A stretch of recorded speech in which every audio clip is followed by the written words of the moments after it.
Hello सांग मैंने केमती अछंती मु आज आपण मानकु आउ गोटे नुआ वीडियो रे स्वागत जनाऊँगी।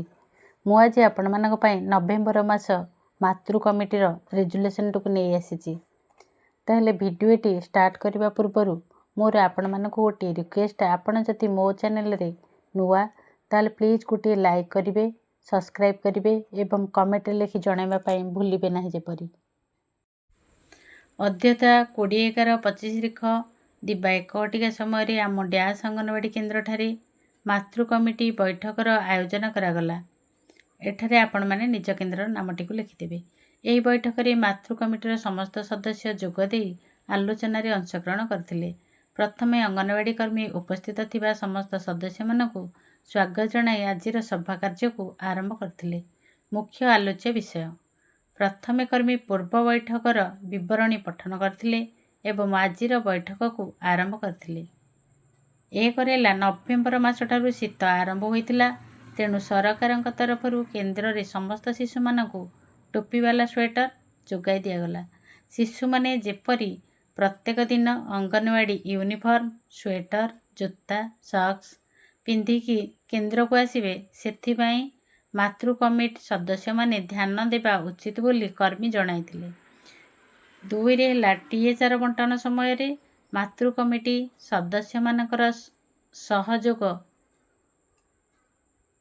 आवश्यक बोली कर्मी जणाइथिले। 3 टीएचआर बंटन समय रे अभिभावक बा शिशुर मांकर एफआरएस नियाजिबा बाध्यतामूलक, तेणु एही कार्य रे मातृ कमिटीर सहयोग आवश्यक बोली कर्मी जणाइथिले।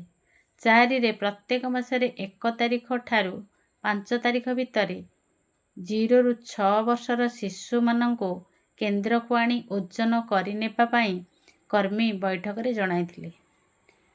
5 नवेम्बर मास ठारू सरकारंकर नियम अनुसार किशोरी बालिका मानंको एमएसपीवाई अंडा सप्ताह को 2टी कंचा एवं 2टी सिझा दियाजिबो।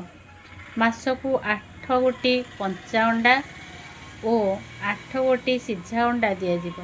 किशोरी बालिका माने केन्द्र को आसी एही अंडा को ग्रहण करिवे, तेणु एही कार्य रे मातृ कमिटीर सहयोग आवश्यक बोली कर्मी जणाइथिले।